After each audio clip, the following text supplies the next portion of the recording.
The autumn air in Millbrook carried the sweet scent of caramel apples and the distant sound of fiddle music as Emma Claire adjusted her worn denim jacket for the third time in 5 minutes. Standing at the edge of the town square, she watched the annual harvest fair come alive under the warm glow of string lights that danced between the oak trees. The familiar butterflies in her stomach weren't from excitement. They were from the crushing weight of knowing she didn't belong here, not really. At 22, Emma Claire had spent her entire life in this small Missouri town where everyone knew everyone else's business, and unfortunately everyone knew hers too. The whispers followed her like shadows wherever she went. Poor Emma Claire, bless her heart, they'd say, their voices dripping with the kind of pity that made her skin crawl. Still living in that old trailer with her grandmother, working 2 jobs just to keep the lights on. She smoothed down her best dress, a simple navy blue number she'd found at the thrift store in the next town over. It wasn't much, but it was clean, and it fit her well enough. Her grandmother, Nana Rose, had insisted she buy it 3 months ago with part of her tips from the diner. Every young woman needs at least one dress that makes her feel pretty, Nana Rose had said, her weathered hands gentle as she touched the fabric. You deserve to feel beautiful, sugar. But standing here now, watching the other young women in their designer dresses and perfectly styled hair, Emma Claire felt anything but beautiful. She felt like exactly what she was, a girl from the wrong side of the tracks, trying to fit into a world that had already decided she didn't belong. The town square buzzed with activity. Families gathered around picnic tables laden with homemade pies and cornbread, their laughter mixing with the cheerful chaos of children running between the craft booths. The smell of barbecue from Murphy's stand made her stomach growl, reminding her that she'd skipped lunch to pick up an extra shift at the hardware store.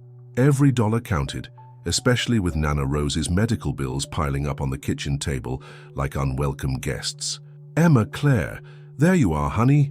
She turned to see Mrs. Henderson, the town librarian, approaching with a warm smile. Mrs. Henderson had always been kind to her, never looking at her with the mixture of pity and judgment that seemed to follow her everywhere else. I wasn't sure you'd make it this year, Mrs. Henderson continued, her eyes twinkling behind wire-rimmed glasses. You look lovely, dear. That color suits you perfectly. Thank you, Mrs. Henderson, Emma Claire replied, managing a genuine smile for perhaps the first time all evening. Nana Rose insisted I come, said I work too much and don't have enough fun. Your grandmother is a wise woman. How is she feeling? Emma Claire's smile faltered slightly. Some days are better than others. The new medication helps with the pain, but she trailed off, not wanting to burden Mrs. Henderson with the details of their financial struggles or her grandmother's worsening condition. Mrs. Henderson squeezed her arm gently. If you need anything at all, you know where to find me. And I mean that, Emma Claire. You're not alone in this world, even when it feels like you are. Before Emma Claire could respond, the opening notes of a waltz drifted across the square from the small stage where the local band had set up. Couples began to move toward the designated dance area, a wooden platform that had been erected just for the occasion. She watched, transfixed, as pairs formed effortlessly, high school sweethearts, married couples, and friends who had known each other since childhood. Dancing had always been Emma Claire's secret passion. When she was younger, before life got so complicated, she would dance alone in her bedroom to old records Nana Rose had collected over the years. She'd practiced in front of the cracked mirror on her dresser, imagining herself gliding across a real dance floor with a partner who looked at her like she was the only person in the world. But that was just a fantasy. Girls like her didn't get asked to dance at town fairs. Girls like her watched from the sidelines, invisible to the boys who mattered. Why don't you go ask someone to dance? Mrs. Henderson suggested gently, as if reading her thoughts. Emma Claire let out a soft laugh that held no humor. I don't think anyone would want to dance with me, Mrs. Henderson. Look around. I'm not exactly their type. She nodded toward a group of her former classmates who stood near the dance floor. There was Jessica Morgan, the banker's daughter, in a stunning emerald dress that probably cost more than Emma Claire made in a month, and Caroline Walsh, whose father owned the largest farm in the county, her blonde hair swept into an elegant updo that looked like it belonged in a magazine. As if sensing her gaze, Jessica turned and caught sight of Emma Claire. She whispered something to Caroline, and both girls looked in her direction with expressions that Emma Claire knew all too well. That particular mixture of surprise and condescension that said, "Oh, look who decided to show up." Emma Claire's cheeks burned with embarrassment, and she took a step back, suddenly wanting nothing more than to disappear into the crowd. This had been a mistake. She should have listened to her instincts and stayed home with Nana Rose, where she was safe from the scrutiny and judgment of people who had already decided her worth based on the address on her driver's license. "Emma Claire," Mrs. Henderson said softly, "you are worth 10 of those girls, and anyone with eyes can see it. Don't let their small minds make you feel small too." But it was too late. The familiar ache of not belonging had settled into Emma Claire's chest like a physical weight. She watched as couples swayed to the music, lost in their own little worlds, and felt the familiar sting of being an outsider looking in. The music changed to something more upbeat, and she saw several young men scanning the crowd looking for partners. For just a moment, hope fluttered in her chest. Maybe this time would be different. Maybe someone would see her, really see her, and ask her to dance. But one by one they approached other girls. The pretty ones, the popular ones, the ones whose families had money and status. Emma Claire remained invisible, just as she always had. A couple brushed past her, the woman's perfume expensive and cloying. Emma Claire caught a fragment of their conversation. "Can't believe she actually came. Doesn't she know everyone talks about her family?" The words hit like a physical blow, even though she'd heard variations of them her entire life. She wrapped her arms around herself, suddenly cold despite the mild October evening. Maybe this was her fate, to always be on the outside, watching other people live the life she could only dream of. Maybe girls like her, girls from broken families with empty bank accounts and second-hand clothes, weren't meant for fairy tale moments at town fairs. The music swelled, couples laughed and spun across the dance floor, and Emma Claire stood alone at the edge of it all, wondering if she would ever find her place in a world that seemed determined to remind her she didn't belong. But sometimes, when we least expect it, the universe has other plans. And sometimes the most beautiful moments come not from the people we think we need to impress, but from strangers who see something in us that we've forgotten how to see in ourselves. Thank you for joining Emma Claire's story. Whether you're listening from your morning commute, your evening walk, or anywhere in between, we'd love to hear from you in the comments. Don't forget to subscribe for the next chapter. Emma Claire's night is about to take an unexpected turn that will change everything. Emma Claire was about to turn and leave when the sky decided to mirror her mood. The first drops of rain fell like tears from the darkening clouds above, sending people scurrying for cover under the canvas tents and wooden pavilions scattered throughout the fair. What had been a perfect autumn evening was quickly turning into something else entirely. "Oh no," Mrs. Henderson muttered, looking up at the sky with concern. The weather forecast didn't call for rain tonight. Within minutes, the gentle sprinkle had transformed into a steady downpour. The string lights cast wavering reflections on the wet pavement, and the cheerful sounds of the fair became muffled under the drumming of rain on canvas. Emma Claire stood frozen, watching as couples ran for shelter, their laughter mixing with shrieks of surprise. "Come on, honey," Mrs. Henderson said, tugging gently at Emma Claire's arm. "Let's get under the tent with the Murphy's barbecue stand." But Emma Claire didn't move. Something about the rain felt cleansing, washing away the embarrassment and disappointment that had been building inside her chest all evening. The drops ran down her face, mixing with tears she hadn't realized she'd been holding back. "Actually," she said softly, "I think I'm going to head home. Nana Rose will be worried if I'm out too late in this weather." Mrs. Henderson frowned, clearly wanting to protest, but before she could speak, a commotion near the main tent caught their attention. Emma Claire turned to see a tall figure, struggling with what appeared to be a large canvas that had come loose from one of the craft booths. The wind whipped the material around wildly, and the person was clearly having trouble controlling it alone. Without thinking, Emma Claire stepped forward into the rain. "Hey!" she called out, jogging toward the struggling figure. "Do you need help?" The person turned, and Emma Claire found herself looking into the most striking pair of grey eyes she'd ever seen. It was a man, probably in his late 20s, with dark hair that was now plastered to his forehead from the rain. He wasn't conventionally handsome in the way that the boys from town were. His features were too angular, his nose slightly crooked as if it had been broken once. But there was something about him that made her breath catch in her throat. "That would be amazing," he said, his voice carrying a slight accent she couldn't place. "This thing has a mind of its own." Together, they wrestled the canvas under control, securing it to the booth's frame with practiced movements. Emma Claire noticed that his hands were calloused and paint-stained, the hands of someone who worked with them regularly. When they finished, both of them were soaked through, but the booth was secure. "Thank you," he said, pushing his wet hair back from his forehead. "I'm Daniel, by the way, Daniel Cruz." "Emma Claire," she replied, suddenly self-conscious about how she must look. her carefully chosen dress clinging to her frame, her hair hanging in wet strands around her face. "Emma Claire Sullivan." "Well, Emma Claire Sullivan," Daniel said with a smile that seemed to light up the entire rainy evening. "You just saved Mrs. Patterson's entire booth of handmade quilts from becoming very expensive dishcloths." Despite everything, Emma Claire found herself laughing. A real laugh, the first genuine one she'd had all evening. "I couldn't just stand there and watch. My grandmother taught me that when someone needs help, you help them. No questions asked." "Your grandmother sounds like a wise woman." "She is," Emma Claire said, her voice softening. "She's the best person I know." Daniel studied her face for a moment, and Emma Claire felt heat rise in her cheeks despite the cold rain. There was something in his expression, not pity, not judgment, but genuine interest. It was a look she wasn't used to receiving, especially not from men. "Are you from around here?" she asked, partly to fill the silence and partly because she was genuinely curious. She was certain she'd never seen him before, and in a town the size of Millbrook, that meant something. "Just passing through," he said. "I'm a muralist. I paint large-scale artwork on buildings. I was hired to do a piece on the side of the old grain elevator on the outskirts of town. Arrived this afternoon and thought I'd check out the local culture before I start work tomorrow." A muralist. Emma Claire had never met an artist before, not a real one. The closest thing Millbrook had to art was Mrs. Chen's pottery classes at the community center and the annual scarecrow decorating contest. "That sounds incredible," she said, meaning it. "What kind of things do you paint?" Daniel's eyes lit up in a way that told her this was a subject he was passionate about. "Stories, mostly. I try to capture the spirit of a place and its people. The grain elevator piece is going to be about the agricultural heritage of this region, the generations of families who've worked the land, the changing seasons, the connection between past and present."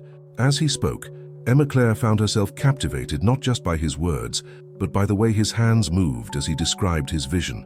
She could picture it, sweeping images of farmers and fields, of harvests and hope, painted in colors that would make the old grain elevator come alive with meaning. "I'd love to see it when you're finished," she said, then immediately felt foolish. Why would someone like him want to show his work to someone like her? But Daniel smiled, that same warm expression that made her feel like maybe she wasn't as invisible as she'd always believed. "I'd like that. Actually, I was hoping to talk to some locals about the area's history, get their stories, you know? Art is always better when it comes from real people and real experiences." Before Emma Claire could respond, the rain began to let up, transitioning from a downpour to a gentle drizzle. Around them, people started emerging from their shelters, shaking off umbrellas and checking to see if the evening could be salvaged. "Looks like the weather's clearing," Daniel observed, but he didn't sound particularly eager for their conversation to end. Emma Claire nodded, suddenly aware that their moment of connection was about to be interrupted by the return of normal fair activities. Soon he would rejoin whatever friends he'd come with, and she would fade back into the background where she belonged. "I should probably get back," she said reluctantly. "Make sure my grandmother is okay." "Of course," Daniel said, but then he hesitated. "Emma Claire, would you maybe want to show me around town sometime? I mean, for the mural research, you seem like someone who really knows this place and its people." Emma Claire's heart skipped a beat. Was he actually asking to spend time with her? I don't know how much help I'd be. I'm not exactly the town's best ambassador." "Why not?" The simple question caught her off guard. How could she explain that she was the girl people whispered about, that her family was the cautionary tale mothers told their daughters, that she worked 2 jobs just to keep food on the table and couldn't afford the kind of clothes or lifestyle that made someone worth knowing? She started, then stopped. There was something in Daniel's expression, patient and genuinely curious, that made her want to be honest. "Let's just say I'm not exactly part of the inner circle around here." Daniel was quiet for a moment, studying her face in the dim light of the string lights overhead. "You know," he said finally, "I've painted murals in dozens of small towns across the country, and in my experience, the people who think they're not part of the inner circle are usually the ones with the most interesting stories to tell."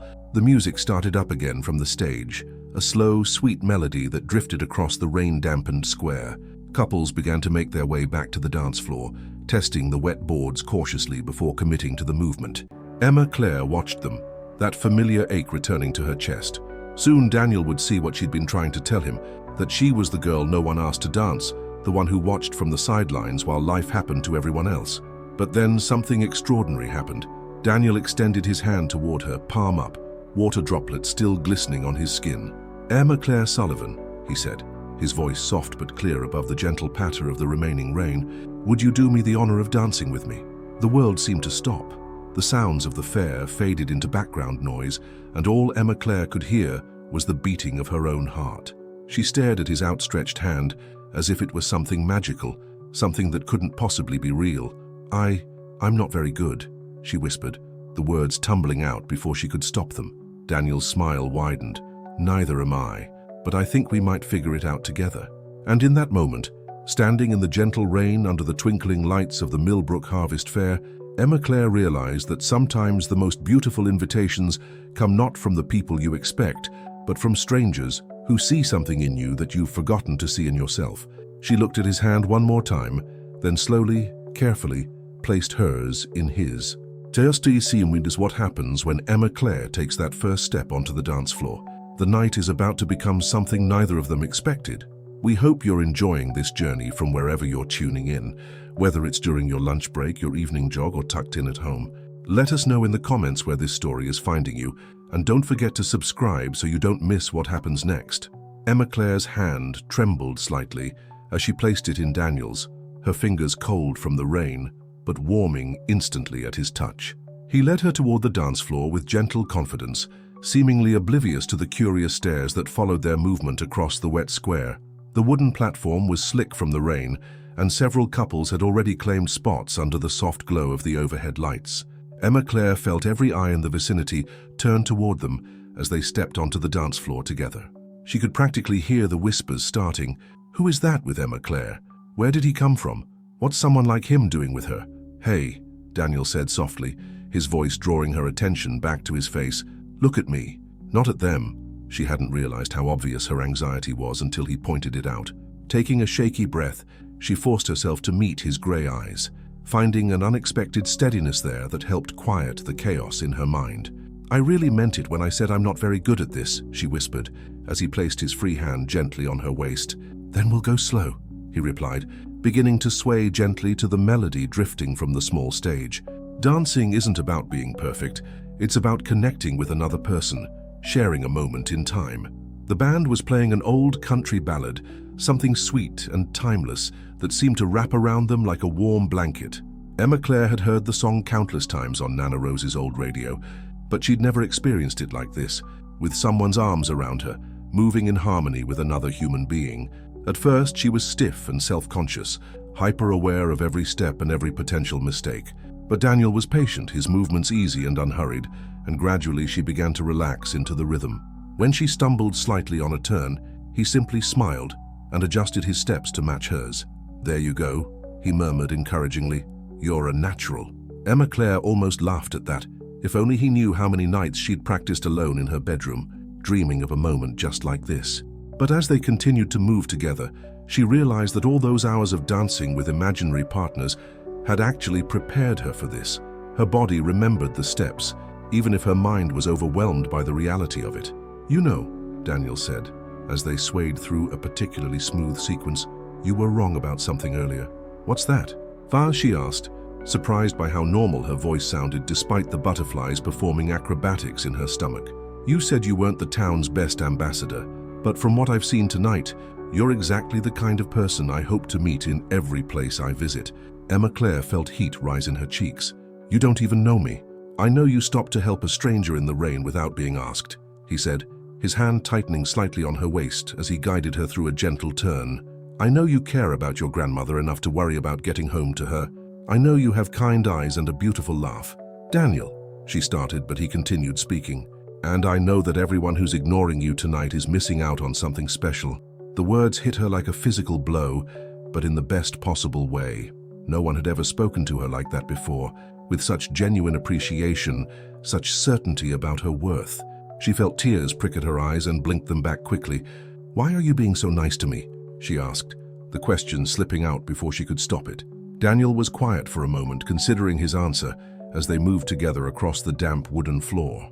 Around them, other couples danced and laughed, but Emma Claire felt like she and Daniel existed in their own little bubble, separate from the rest of the world. "Because," he said finally, "I spent most of my teenage years being the weird kid who preferred sketching to sports, who ate lunch alone because I didn't fit into any of the established groups. I know what it feels like to be on the outside looking in, and I learned something important during those years. What's that? The people on the sidelines often see the world more clearly than the ones in the spotlight. They understand things that the popular crowd misses entirely. They have depth, empathy, real stories to tell. He paused, his eyes meeting hers. They're the ones worth getting to know. Emma Claire felt something shift inside her chest, like a door that had been locked for years suddenly swinging open. "How do you do that?" she whispered. "Do what?" "Make me feel like I'm actually worth something." Daniel stopped dancing, though his hands remained on her waist and in her hand. For a moment, they simply stood still in the middle of the dance floor, other couples moving around them like water flowing around a stone. "Emma Claire," he said, his voice serious now, "you are worth something. You're worth a lot.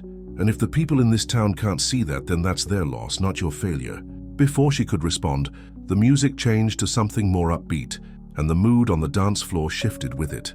Couples began to move with more energy, laughter filling the air as people shook off the earlier dampness and embraced the salvaged evening. Daniel grinned and began to lead Emma Claire in a more spirited dance, spinning her out and drawing her back in with flourishes that made her laugh despite herself. She discovered that he hadn't been lying about his own dancing abilities. He was competent, but not polished, enthusiastic rather than technically perfect. Somehow that made it even better. "Where did you learn to dance?" she asked as he twirled her around, her skirt flaring out around her legs. "My abuela, my grandmother in San Antonio," he called back over the music. "Every Sunday after church, she'd put on her old records and make me practice with her. Said a man who couldn't dance wasn't worth much." Emma Claire laughed, picturing a younger Daniel being dragged around a living room by a determined elderly woman. "She sounds wonderful." She was. "Taught me that dancing isn't about impressing anyone. It's about joy. Pure, simple joy." And in that moment, Emma Claire understood exactly what he meant. For the first time in longer than she could remember, she felt genuinely joyful, not just happy or content, but filled with the kind of bubbling, effervescent delight that made her want to throw her head back and laugh at the stars. Which is exactly what she did. The sound of her laughter, bright and uninhibited, seemed to draw attention from around the dance floor. But for once, Emma Claire didn't care who was watching. She was too busy experiencing the magical sensation of being fully present in a perfect moment. "That's it," Daniel said, his eyes sparkling with approval. "That's the Emma Claire the rest of the world should get to see." As the song wound down, other couples began to applaud the band, but Daniel and Emma Claire remained in each other's arms, neither quite ready to break the spell that had settled over them. "Thank you," Emma Claire said softly. "For what?" "For asking me to dance, for making me feel," she searched for the right words, "like I belong somewhere, even if it's just here, right now with you." Daniel's expression grew tender. "Emma Claire, you belong everywhere you choose to be. Don't let anyone convince you otherwise." The band announced they were taking a short break, and gradually the dance floor began to clear. Emma Claire became aware once again of their surroundings, the fair continuing around them, the curious glances from people who had witnessed her transformation from wallflower to dancing partner. "Would you like to get something to drink?" Daniel asked. "I saw a hot chocolate stand earlier that looked promising." Emma Claire nodded, suddenly aware that she was thirsty and slightly out of breath from the dancing. But as they walked off the dance floor together, she felt a familiar weight settling back onto her shoulders. The magical bubble was starting to pop, and reality was creeping back in. Because the truth was, this was temporary. Daniel was just passing through town, and in a few days or weeks he'd be gone, taking with him this feeling of being seen and valued. She'd be back to her normal life, the early morning shifts at the diner, the afternoon hours at the hardware store, the evenings spent worrying about Nana Rose's medical bills. But as they made their way toward the hot chocolate stand, Daniel's hand still holding hers, Emma Claire decided that maybe it was okay for some things to be temporary. Maybe the point wasn't for everything to last forever. Maybe the point was to recognize magic when it appeared and to embrace it fully, even if you knew it couldn't stay. And maybe, just maybe, the memory of feeling truly seen by another person could carry you through the ordinary moments that followed. Behind them, the dance floor waited for the band's return, but ahead of them, the evening stretched out with infinite possibilities. The hot chocolate stand was run by the Jennings family, and Emma Claire could feel Mrs. Jennings' curious eyes following their every move as Daniel ordered 2 cups of the steaming beverage. The older woman's gaze lingered on their joined hands with the kind of intense scrutiny that small towns were famous for. "That'll be $6, Mrs. Jennings said, her voice carrying just enough surprise to make it clear that she hadn't expected to see Emma Claire with anyone, let alone a handsome stranger.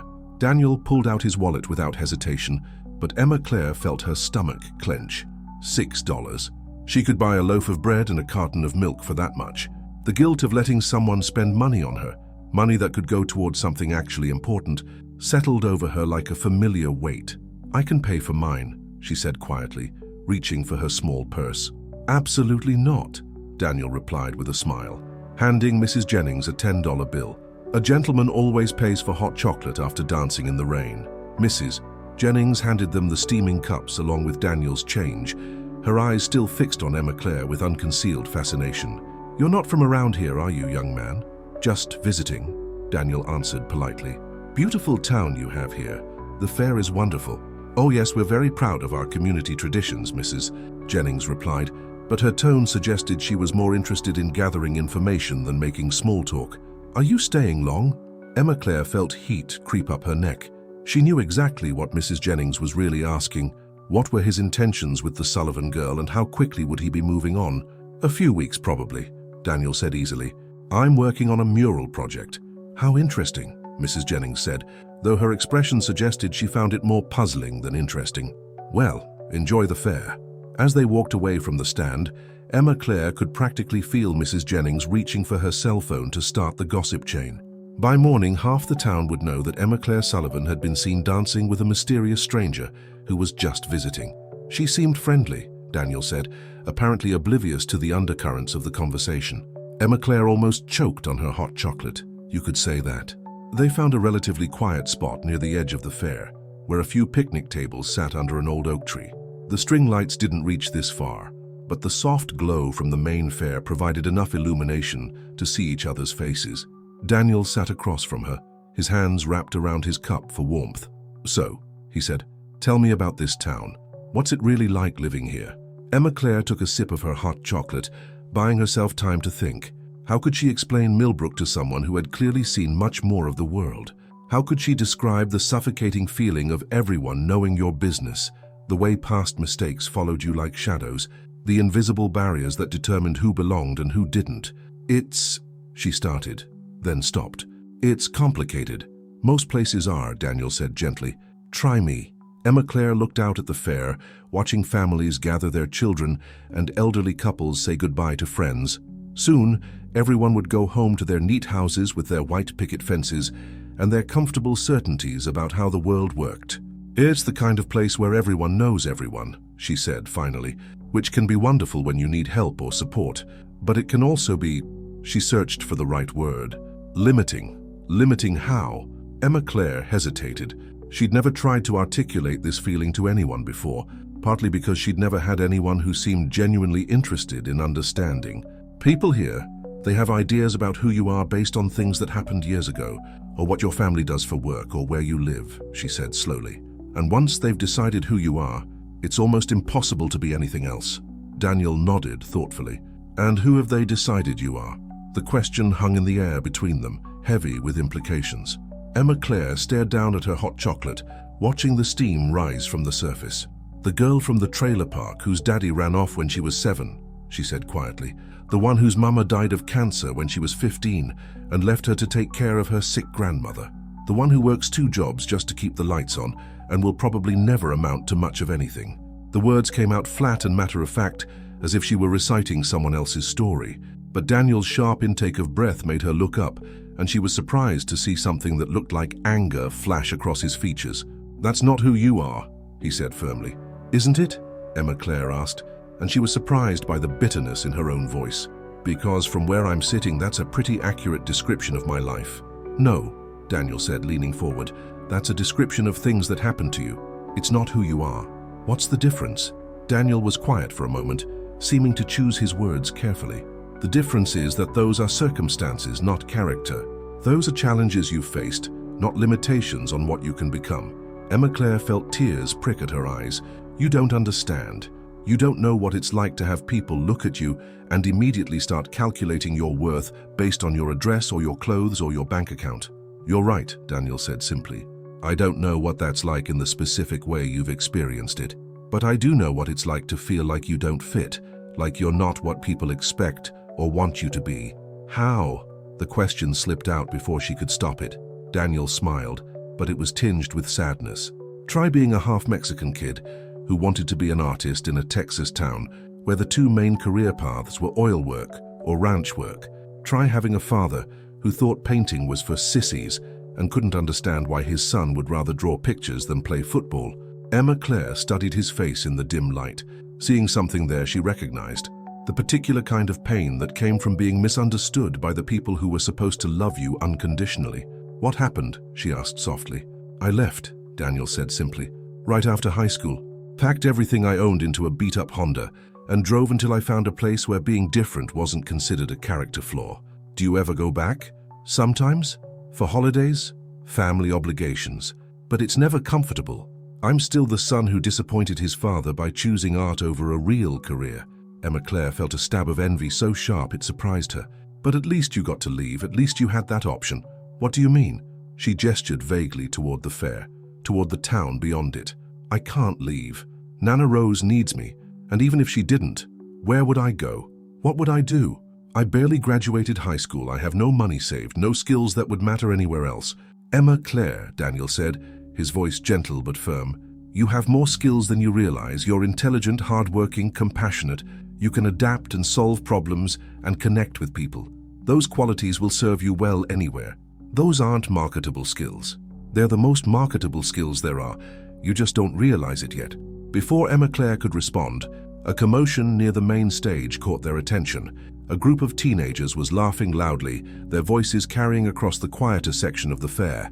Among them, Emma Claire recognized several of her former classmates, including Jessica Morgan and Caroline Walsh. Oh God, she muttered, sinking lower in her seat. What's wrong? Those girls over there, we went to school together. She trailed off, not sure how to explain the complex social dynamics that had made her high school years so miserable. But it was too late. Jessica had spotted them and was already making her way over, Caroline and two other girls trailing behind her. Emma Claire felt her chest tighten with familiar anxiety. Emma Claire, Jessica called out in a voice that was just a little too bright, a little too surprised. I didn't expect to see you here tonight. Hi, Jessica, Emma Claire replied, her voice barely above a whisper. Jessica's eyes immediately went to Daniel, scanning him with the kind of predatory interest that Emma Claire had seen her use on countless boys over the years. And who's this? I don't think we've been introduced. Daniel stood politely, extending his hand. Daniel Cruz, nice to meet you. Jessica Morgan, she replied, holding his hand just a beat too long.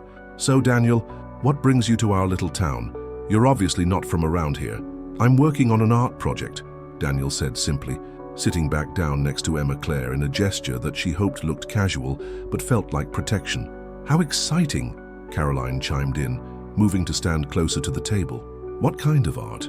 As Daniel explained his mural project, Emma Claire watched the familiar dynamic play out. Jessica and Caroline hung on his every word, laughing at things that weren't particularly funny, finding excuses to touch his arm or lean closer. It was a dance Emma Claire had watched from the sidelines her entire life, the way pretty, popular girls commanded attention simply by existing, and slowly, inevitably, she felt herself disappearing again, becoming invisible while the girls who mattered held court around the man who had made her feel special for exactly 1 perfect hour. You know, Jessica said, her voice taking on a flirtatious tone, if you're looking for someone to show you around town, I'd be happy to volunteer. I know all the best spots. Emma Claire's heart sank. Of course, this was how it would end. But then Daniel did something that surprised everyone, including Emma Claire herself. That's very kind of you to offer, he said politely, but I already have the perfect tour guide. He looked directly at Emma Claire, his grey eyes steady and sure. Emma Claire has already agreed to show me around. I couldn't ask for better company. The silence that followed was deafening. Jessica's smile faltered. Caroline looked confused, and Emma Claire felt like her heart might burst from her chest. Oh, Jessica said finally, her voice flat with surprise and something that might have been disappointment. Well, that's nice. It is, Daniel agreed, reaching across the table to take Emma Claire's hand. I'm a very lucky guy. The awkward silence stretched on for what felt like an eternity. Jessica's practiced smile had completely disappeared, replaced by a look of genuine confusion, as if Daniel had just spoken in a foreign language. Caroline shifted uncomfortably, clearly unsure how to process this unexpected turn of events. "Well," Jessica said finally, her voice tight with barely concealed irritation, "I suppose everyone has different tastes." The word hung in the air like a slap, loaded with implications that made Emma Claire's cheeks burn with shame. She started to pull her hand away from Daniel's, but his grip tightened gently, keeping her anchored to him. "Yes," Daniel said, his voice calm but with an edge that hadn't been there before. "I do have particular tastes. I prefer authenticity over artifice, substance over surface. I'm drawn to people who've overcome real challenges, who understand what it means to work for what they have." Caroline let out a nervous laugh. "That's a very philosophical way to look at things." "I find philosophy tends to matter when you're looking for something real," Daniel replied, his grey eyes never leaving Jessica's face. "Surface attractions fade pretty quickly when there's nothing underneath to sustain them." Emma Claire watched the exchange with a mixture of horror and fascination. No one had ever defended her like this before, publicly, boldly, without apology. She wanted to disappear into the ground, but she also wanted to memorize every word Daniel was saying. "Emma Claire is lucky to have found someone who appreciates her unique qualities," Jessica said, the false sweetness in her voice sharp enough to cut glass. "Actually," Daniel said, standing up and gently pulling Emma Claire to her feet beside him, "I'm the lucky one. Emma Claire has more genuine beauty and character in her little finger than most people have in their entire bodies." Emma Claire felt tears spring to her eyes, but these weren't tears of embarrassment or shame. These were tears of something she'd never experienced before, the overwhelming feeling of being truly seen and valued by another person. "How sweet," Caroline said, though her tone suggested she found it anything but sweet. "Well, we should probably get back to our friends. Enjoy your evening." The group of girls walked away, their whispered conversation immediately erupting into animated discussion as soon as they thought they were out of earshot. Emma Claire could only imagine what they were saying. "I'm sorry," she said quietly once they were alone again. "I'm sorry you had to deal with that." Daniel turned to face her fully, his hands coming up to gently cup her face. "Emma Claire, look at me."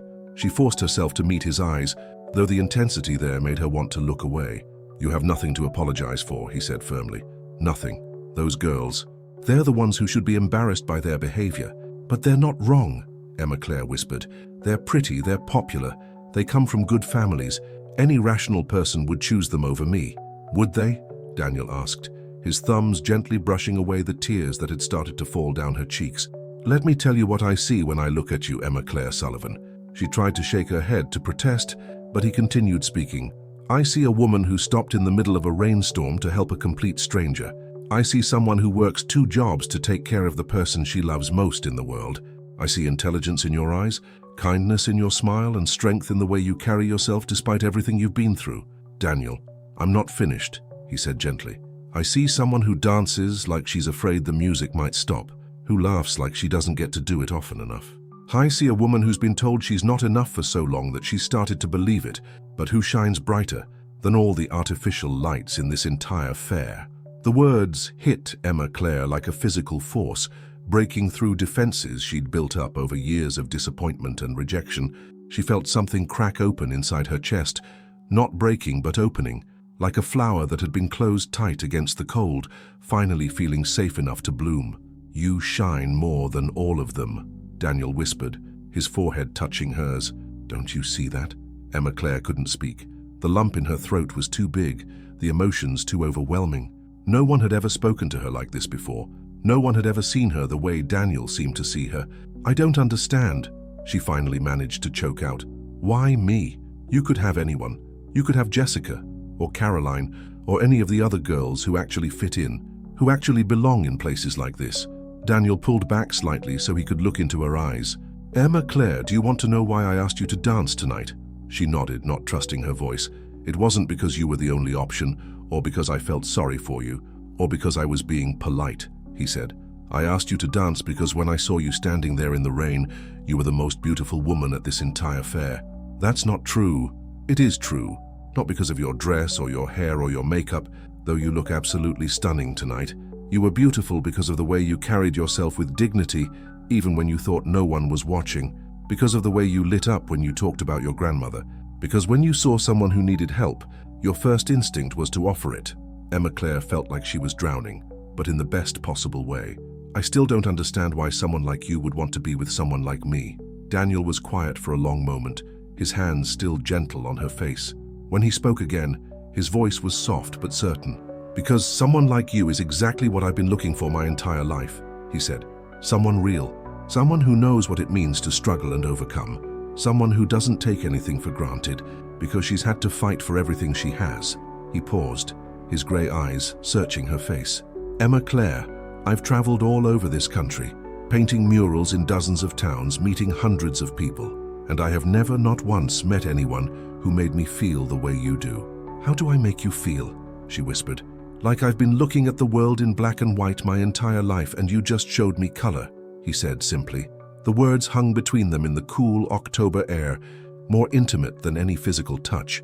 Emma Claire felt like she was standing at the edge of a cliff, and Daniel was asking her to jump with him into something unknown and terrifying and beautiful. I'm scared, she admitted. Of what? Of believing you.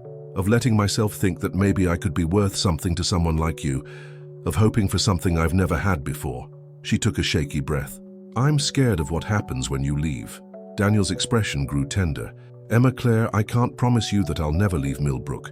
My work takes me all over the country, and I don't know where it will take me next. Her heart sank, even though she'd known this was coming. But, he continued, I can promise you that wherever I go, I'll carry this night with me. I'll carry the memory of dancing with you in the rain, of the way you laugh when you forget to be self-conscious, of the way you make me feel like the best version of myself. That's not enough, Emma Claire said, the words slipping out before she could stop them. No, Daniel agreed, surprising her.